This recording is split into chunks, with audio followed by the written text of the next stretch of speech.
हमें हराने की बात करते हो जनाब, अर्ज किया है कि मुझे हराने की बात करते हो जनाब, और अभी तो आपने हमारा चेहरा भी नहीं देखा है।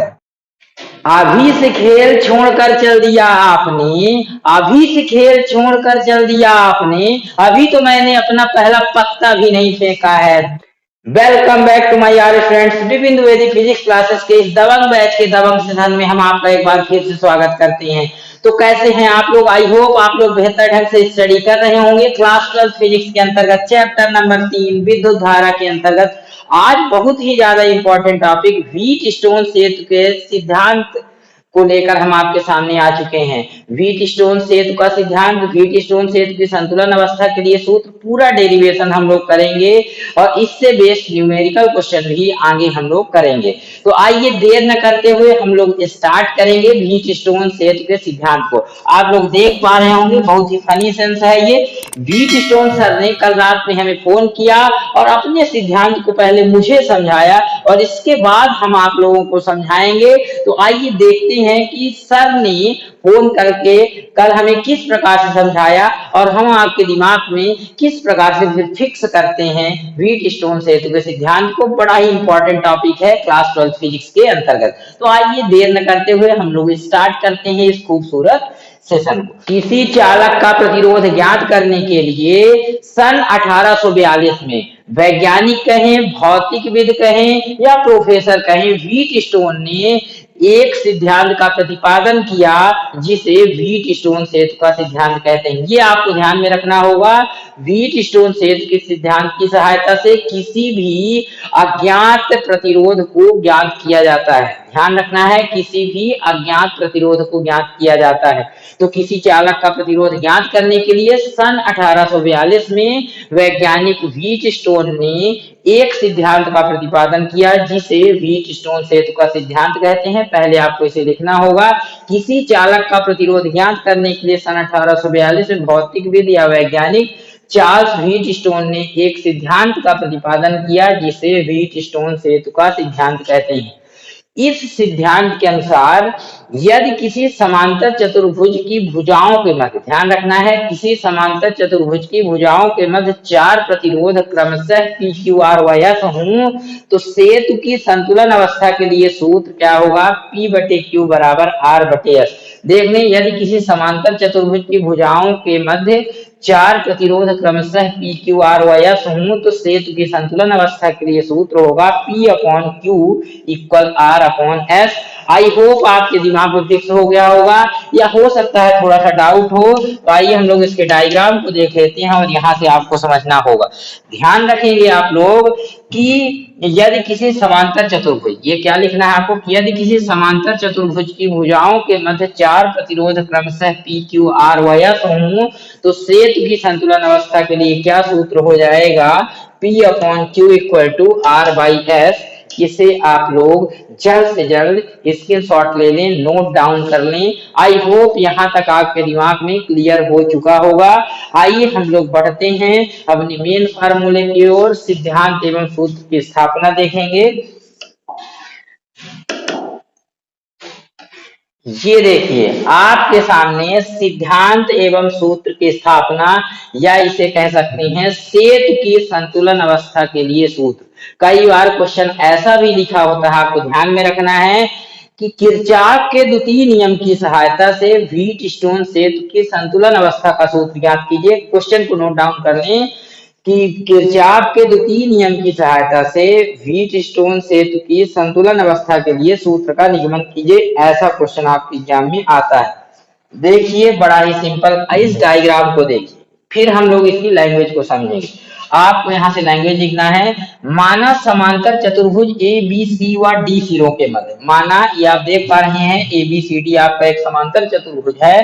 तो माना समांतर चतुर्भुज ए बी सी व डी सिरों के मध्य चार प्रतिरोध क्रमशः पी क्यू आर व एस हैं। हालांकि यहाँ क्रमशः नहीं फील हो रहे, पर पी क्यू आपको ऐसे ऐसे लेना है, पी क्यू आर और एस आपको ऐसे ऐसे लेना है, ध्यान रखना है। तो माना समांतर चतुर्भुज ए बी सी व डी तीनों के मध्य चार प्रतिरोध क्रमशः पी क्यू आर व एस हैं। तो जिस तरह से आपका, जैसे देखिए ये पी हुआ, ये क्यू हुआ, तो धारा की दिशा भी आपकी ये रहेगी, यहाँ पर धारा की दिशा भी आपकी सेम यही रहेगी। ये देखें आप लोग, यहाँ से आप लोग देख पा रहे हैं पी में सर्किल, ये धारा की मेन दिशा है, इसका बड़ा ही यूज है। और यहाँ पर ये दिशा है, और आर आपका ऐसे है, यस ऐसे है, तो यहाँ पर आपको ध्यान रखना है।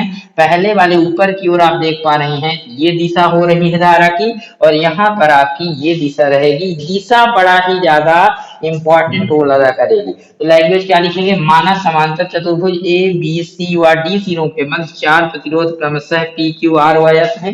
फिर देखिए क्या लिखना है आपको, बिंदु बी व डी सिरों के मध्य, यहाँ से आप लोग देख पा रहे होंगे कि बिंदु बी व डी सिरों के मध्य एक धारामापी जी तथा कुंजी K2 लगी हुई है। बिंदु बी व डी सिरों के मध्य एक धारामापी जी तथा कुंजी K2 लगी हुई है। बिंदु ए व सी सिरों के मध्य एक शैली तथा कुंजी K1 लगी है। आप लोग देख पा रहे होंगे ए और सी सिरों के मध्य एक शैली तथा कुंजी K1 लगी।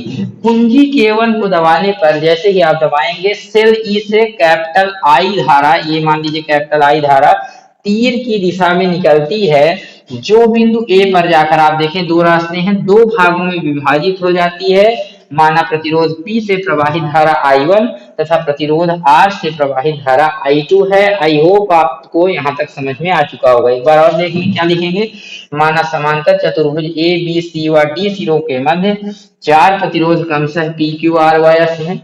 बिंदु बी व डी सिरों के मध्य एक धारामापी जी तथा कुंजी K2 लगी हुई है। बिंदु ए व सी सिरों के मध्य एक शैली तथा कुंजी K1 लगी हुई है। कुंजी K1 को दबाने पर सेल ई से कैपिटल आई धारा तीर की दिशा में निकलती है, जो बिंदु ए पर जाकर दो भागों में विभाजित हो जाती है। माना प्रतिरोध P से प्रवाहित धारा I1 तथा प्रतिरोध R से प्रवाहित धारा I2। अब आप लोग देखें, अब यहाँ आपको किसी एक बिंदु का विभव ज्यादा मानना होगा। मान लीजिए यदि बिंदु बी का विभव बिंदु डी से अधिक होगा, तो धारा का प्रवाह अधिक विभव से कम विभव की ओर होगा, मतलब बी से डी की ओर होगा।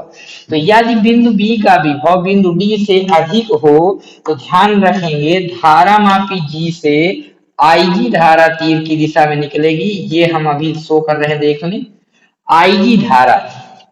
यदि बिंदु बी का विभव बिंदु डी से अधिक हो, तो धारामापी जी से आईजी धारा तीर की दिशा में निकलती है। तब प्रतिरोध क्यू व एस सिरों से प्रवाहित धाराएं क्रमशः I1 माइनस आईजी तथा I2 प्लस आईजी होगी। आप लोग इसको अच्छे से देखिए, यहाँ पर हमारी जो धारा की दिशा है ये है और ये है। यदि आप धारा की दिशा में चल रहे हैं तो धनात्मक लेना होगा आपको धारा को, और यदि आप धारा की विपरीत दिशा में चल रहे हैं तो धारा के मान को ऋणात्मक लेना होगा। अब आप देखें, सबसे पहले यहां से इन प्रतिरोध यस और प्रतिरोध क्यू की धाराओं का जो निर्धारण होगा आईजी के आधार पर होगा। अब आप देखें, आईजी धारा बी से डी आ रही है, फिर इधर से इधर जाएगी, मतलब धारा की दिशा में चल रहे हैं, और यहाँ से I2 धारा आ रही। ध्यान रखेंगे I2 केवल यहाँ से यहाँ तक ही जाएगी, I1 यहाँ से यहाँ तक जाएगी। तो कुल मिलाकर के आप देखें कि I2 धारा यहाँ से आ रही है और इधर से IG धारा आने के बाद भी इधर ही जाएगी, मतलब हम धारा की दिशा में चल रहे हैं, इसलिए I2 प्लस IG धनात्मक होंगे, दोनों धाराएं धनात्मक होंगी। और लेकिन यहाँ से इधर से देखें I1 धारा इस दिशा में आ रही है, तो I1 आपका धनात्मक, क्योंकि धारा की दिशा में चल रहे हैं। लेकिन IG धारा यहाँ से यहाँ आएगी, फिर यहाँ से यहाँ जाएगी आपकी डी से सी, और फिर सी से बी भी जाएगी। तो यहाँ आप देखें धारा की दिशा ये है, और यहाँ पर आईजी धारा सी से बी जाएगी, इसलिए आईजी का मान ऋणात्मक होगा। ये आपको समझना बहुत जरूरी है। अब आई होप अब आपके दिमाग में पूरी तरह से क्लियर हो गया होगा कि लैंग्वेज इसकी किस प्रकार से लिखेंगे। हम लास्ट में एक बार जल्दी फिर से रिकॉल करा देते हैं कि माना समांतर चतुर्भुज ए बी सी व डी सिरों के मध्य 4 प्रतिरोध क्रमशः पी क्यू आर व एस है। माना बिंदु बी व डी सिरों के मध्य एक धारामापी जी तथा कुंजी K2 लगी है। माना बिंदु ए व सी सिरों के मध्य एक शैली तथा कुंजी K1 लगी है। कुंजी K1 को दबाने पर सेल ई से कैपिटल आई धारा तीर की दिशा में निकलती है, जो बिंदु ए पर जाकर दो भागों में विभाजित हो जाती है। माना प्रतिरोध P से प्रवाहित धारा I1 तथा प्रतिरोध R से प्रवाहित धारा I2 है। यदि बिंदु B का विभव बिंदु D से अधिक हो, तो धारामापी G से IG धारा तीर की दिशा में निकलती है।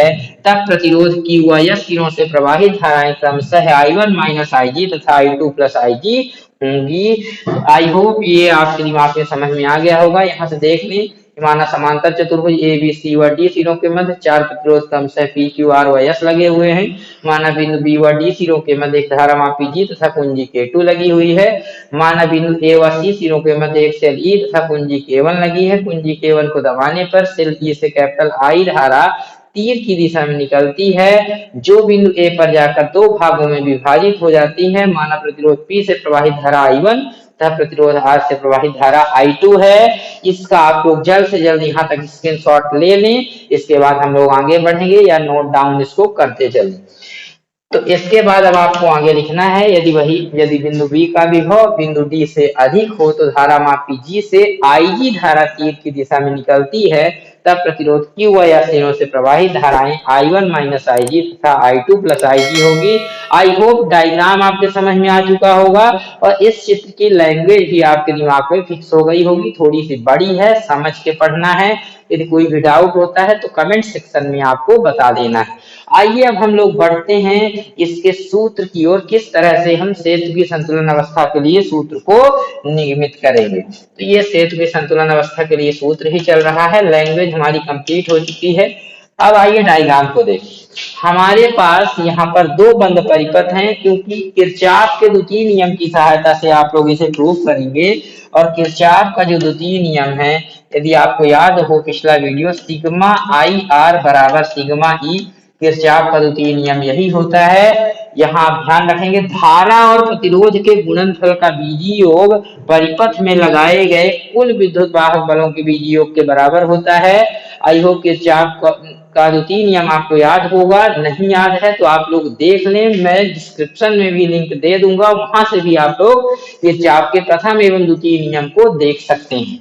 तो किरचॉफ का द्वितीय नियम क्या है? किसी बंद विद्युत परिपथ की प्रत्येक खंड में बहने वाली समस्त विद्युत धाराओं एवं उनके संगत प्रतिरोधों के गुणनफल का बीजीय योग परिपथ में लगाए गए कुल विद्युत वाहक बलों के बीजीय योग के बराबर होता है। मतलब धारा और प्रतिरोध के गुणनफल का बीजीय योग चिन्ह सहित योग जो है उस परिपथ में लगाए गए कुल विद्युत वाहक बलों के बीजीय योग के बराबर होता है। मतलब किरचॉफ का द्वितीय नियम केवल बंद परिपथों के लिए सत्य है। और यहाँ पर आप देखें, हमारे पास दो बंद परिपथ है। पहला बंद परिपथ आपको लेना है बी सी डी और बी। बी से स्टार्ट करेंगे, बी टू सी, फिर सी से डी और फिर से बी आएंगे। तो पहला बंद परिपथ है बी सी डी बी। और दूसरा आपके पास बंद परिपथ है, यदि आप देखें, एक है ए। यहां पर आपके दो बंद परिपथ हैं। पहला बंद परिपथ है ए बी डी ए। पहला बंद परिपथ आप देखें ए बी डी ए और दूसरा बंद परिपथ आपके पास है बी सी डी बी। तो सबसे पहले आप ए बी डी ए में चलेंगे। किस परिपथ में हम लोगों को चलना होगा? अब बंद परिपथ ए बी डी ए में। अब बंद परिपथ ध्यान रखेंगे, बंद परिपथ ए बी डी ए में किरचॉफ के द्वितीय नियम से, ध्यान रखेंगे, किरचॉफ के द्वितीय नियम से, द्वितीय नियम से। अब देखिए बड़ा ही सिंपल है, धारा गुणे प्रतिरोध बराबर कुल विद्युत वाहक बल रखेंगे। देखिए ए से बी जाना है आपको, तो आप देखें धारा की दिशा में चल रहे हैं, तो जो धारा और प्रतिरोध का गुणनफल है धनात्मक, I1P आपका धनात्मक होगा, क्योंकि पहले आपको ए से बी जाना है। फिर आपको बी से डी आना है। तो अच्छे से देख लें, यहाँ पर धारा है IG, प्रतिरोध जी का जी ही लेना है। धारा मापी का प्रतिरोध आपको जी लेंगे, तो धारा गुणे प्रतिरोध यहाँ भी धनात्मक, IG जी आपका धनात्मक होगा। और यहाँ आपको डी से ए जाना है, तो आप देखें धारा की दिशा ए से डी है, तो I2R ऋणात्मक होगा। आइए हम लोग टोटल धाराओं को लिख लेते हैं। क्या क्या आपका हो जाएगा? सबसे पहले I1P धनात्मक होगा, IgG धारा गुणे प्रतिरोध धारा मापी के लिए भी धनात्मक, और माइनस में आपका हो रहा है I2R बराबर 0। आई होप यहाँ तक आपके समझ में आ चुका होगा। डायग्राम को एक बार और देख लें, यहीं से बिल्कुल पूरा क्लियर होता है। I1P धारा की दिशा में चले A टू B, ABDA में आपको चलना है तो I1P धनात्मक, फिर B से D चलेंगे, धारा भी आप देखें B से D आ रही है तो धारा गुणे प्रतिरोध IG गुणे G धनात्मक। लेकिन जब आप D से A आएंगे तो यहाँ पर धारा गुणे प्रतिरोध जो होगा वो ऋणात्मक होगा, क्योंकि ये A से D धारा प्रवाहित हो रही है, मतलब I2R धारा गुणे प्रतिरोध आपका ऋणात्मक होगा। वही चीज यहाँ पर लिख दी गई है। आई होप आपके दिमाग में क्लियर हो गया होगा। अब यदि आप इसे थोड़ा और सॉल्व कर लें तो -I2R को आप ट्रांसपोज कर सकते हैं, पक्षांतरित कर देंगे तो आपका I1P हो गया प्लस IgG हो गया, और बराबर में इसे आप I2R को धनात्मक कर देंगे, समीकरण नंबर इसे 1 दे देंगे। आई होप आपको यहाँ तक पूरी तरह से समझ में आ चुका होगा। आई होप यहाँ तक आपको समझ में आ चुका होगा। अब देखिए हमारे पास एक दूसरा बंद परिपथ है, यहाँ से स्टार्ट करेंगे BCDB में। गौर से देखें, यहाँ पर ध्यान से देखें, यहाँ पर BCDB में आप चलेंगे तो यहाँ देखें धारा आपकी क्या है, यहाँ से देखें धारा गुणे प्रतिरोध इसमें क्या होगा, धनात्मक होगा, क्योंकि हम B से C आ रहे हैं, धारा भी B से C आ रही है, धारा गुणे प्रतिरोध धनात्मक होगा। तो यहाँ पर जो बहने वाली धारा इधर से आएगी वो आप देख पा रहे हैं I1 माइनस IG टोटल धारा है, प्रतिरोध Q है, ये धनात्मक होंगे। फिर हम C से D आएंगे, बट धारा अच्छे से देखें D से C जा रही है तो यहाँ धारा गुणे प्रतिरोध आपका ऋणात्मक होगा, और फिर हम D से जब B जाएंगे, धारा B से D आ रही है तो यहाँ पर भी धारा गुणे प्रतिरोध ऋणात्मक होगा। इस वाले में B से C धारा गुणे प्रतिरोध धनात्मक, यहाँ पर ऋणात्मक क्योंकि धारा के विपरीत चलेंगे, और यहाँ पर भी आपका ऋणात्मक धारा के विपरीत चलेंगे। तो कहने का मतलब जब दूसरे बंद परिपथ में आप लोग चलेंगे, अब बंद परिपथ ध्यान रखेंगे, अब बंद परिपथ BCDB में किरचॉफ के द्वितीय नियम का यूज करेंगे, द्वितीय नियम से ध्यान रखेंगे।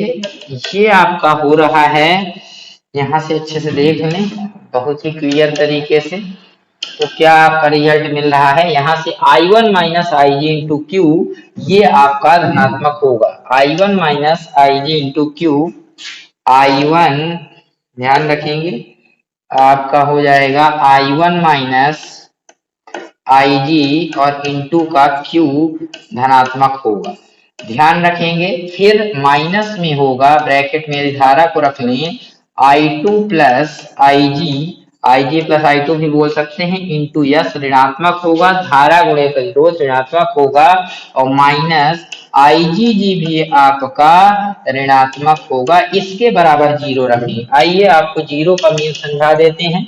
देखें पहले परिपथ में यदि आप गौर से देखें ABDA में, तो धारा गुणे प्रतिरोध बराबर विद्युत वाहक बल रखना है, बट पहले परिपथ में कहीं पर सेल नहीं लगा है, इसलिए विद्युत वाहक बल 0। और सेम ऐसे ही दूसरे परिपथ में भी यहाँ पर सेल नहीं लगा है, इसलिए आपका कुल विद्युत वाहक बल 0 होगा। इसीलिए आप लोग देख पा रहे होंगे धारा गुणे यहाँ पर प्रतिरोध किया गया है, पर राइट साइड में 0, क्योंकि इसका विद्युत वाहक बल 0 है। और यह दूसरा परिपथ आप लेंगे बंद परिपथ, वहां पर भी कोई सेल नहीं लगा है, वहां का भी विद्युत वाहक बल 0 है, केवल धारा गुणे प्रतिरोध रखना होगा। तो आइए इसे थोड़ा सा हम लोग कैलकुलेट कर लेते हैं, सॉल्व कर लेते हैं। यहाँ से देखें Q का मल्टीप्लाई होगा तो I1Q हुआ, अच्छे से देख लें। फिर I1 का माइनस IG से होगा, Q का मल्टीप्लाई IgQ हो जाएगा। यहाँ देखें पहले दोनों माइनस हो जाएंगे और यस का मल्टीप्लाई भी होगा, तो डायरेक्ट लिखिए माइनस का I2S होगा और माइनस का IgS होगा, और ये माइनस IgG आपका सेम है, और इसके इक्वल आपका कितना हो जाएगा 0।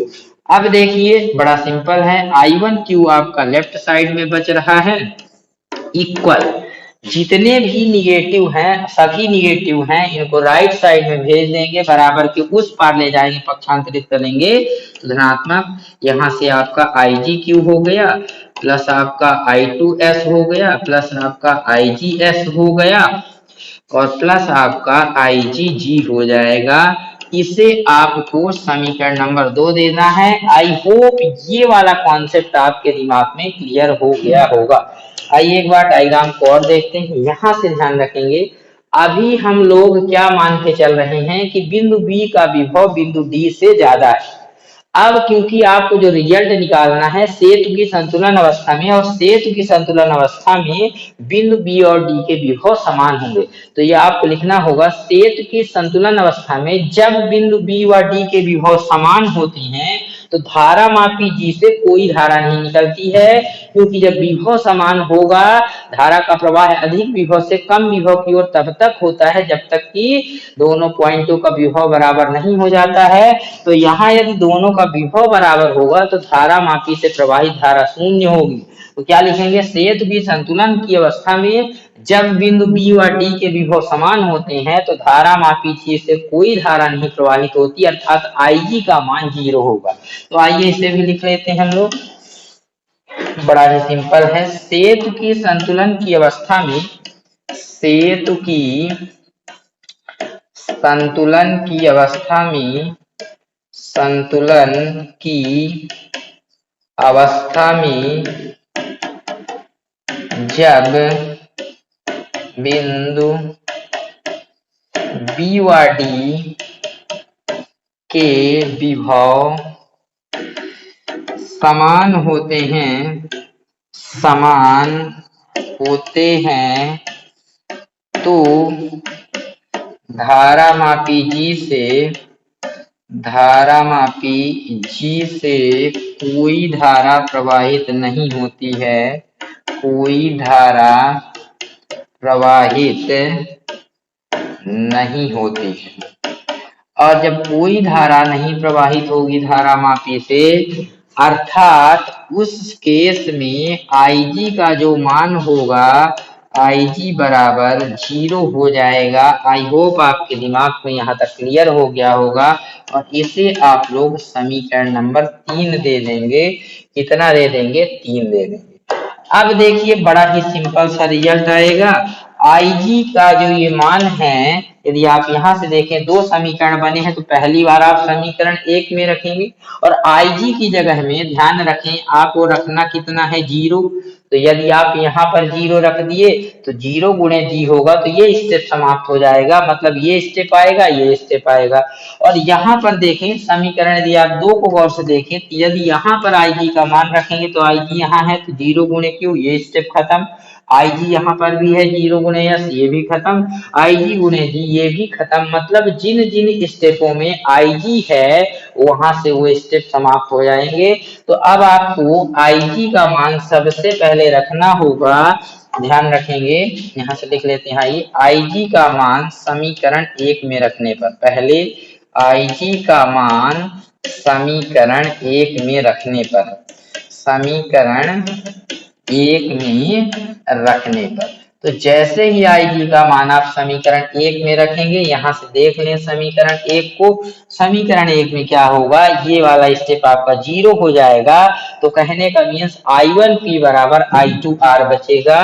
कितना बचेगा, I1P बराबर I2R, यहाँ आपका बचेगा I1P बराबर I2R। और इसे आप एक नया समीकरण दे देंगे, समीकरण नंबर 4। पुनः समीकरण, ध्यान रखेंगे, समीकरण 3 से Ig का मान समीकरण 2 में रखने पर, समीकरण 2 में रखने पर, तो यहाँ पर भी सभी स्टेप 0 हो रहे हैं। यदि आप देख लें केवल 2 स्टेप आपके बचेंगे, कौन कौन से बचेंगे, जिनमें Ig नहीं है, ये स्टेप आपका बच रहा है, यहाँ से देख लें। और दूसरा स्टेप ये बचेगा, इसमें भी Ig है, 0 गुणे क्यू खत्म, ये भी खत्म Ig वाला। मतलब जहां जहां आपका Ig रहेगा वहां पर खत्म हो जाएगा, तो केवल बचेगा I1Q बराबर I2S। इसे भी आपको लिख लेना है, I1Q बराबर I2S। यहाँ से इसे आपको समीकरण 5 देना होगा। अब देखिए समीकरण 4 में 5 का भाग दे दें, बड़ा सिंपल है। समीकरण 4 भागे 5 से 4 में आपको 5 का भाग देना होगा 4 भागे 5। अब देखिए जो डिवाइड होता है हमेशा वो लेफ्ट में लेफ्ट साइड का होगा और राइट में राइट साइड का होगा। यहाँ पर ये थोड़ा यहाँ पर भी बढ़ा दें, समीकरण 3 से इसमें भी लिख दें, समीकरण 3 से इसमें भी आपको लिख देना है। आई का मान आप कहाँ रख रहे हैं, 2 में। तो देखिए 4 में 5 का भाग देंगे तो भाग हमेशा लेफ्ट में लेफ्ट साइड का होगा, I1P और अपॉन में लेफ्ट इसका है आपका I1Q और यहाँ पर राइट में राइट साइड आपका I1 है, I2R है और इधर I2S है। ये आपके दिमाग में आ चुका होगा। I1P में I1Q का डिवाइड करेंगे, I1R में I2S का डिवाइड करेंगे। अब आप खुद देख करके बताइए कि यहाँ क्या कैंसिल हो रहा है। तो बड़ा सिंपल है, आप देख पा रहे होंगे यहाँ I1 से I1 कैंसिल आउट है और यहाँ I2 से I2 आपका कैंसिल हो जाएगा। तो क्या रिजल्ट बच रहा है, P बटे Q बराबर R बटे S और इसे आप एक अच्छे से प्यारे से ब्रैकेट में रख देंगे और इसे आपको समीकरण 6 दे देना है। इसे आपको समीकरण 6 दे देना है। तो यहाँ पर आप डायरेक्ट लिख सकते हैं, यही सेतु की संतुलन अवस्था के लिए सूत्र है। सेतु की संतुलन अवस्था के लिए सूत्र है, अवस्था के लिए सूत्र है, चाहे आप यही लिख दें या समीकरण 5 ही सेतु की संतुलन अवस्था के लिए सूत्र है। तो जो आपको प्रूफ करना था, यदि आप यहाँ से देख लें कि P बटे Q बराबर R बटे S लाना था और लास्ट पेज में आप लोग देख पा रहे होंगे सेम वही रिजल्ट आ चुका है, P अपॉन Q बराबर R बटे S। तो समीकरण 6 ही क्या है, सेतु की संतुलन अवस्था के लिए सूत्र है। तो आई होप अब आपके दिमाग में 100% फिक्स हो चुका होगा। Thanks for watching this video, धन्यवाद।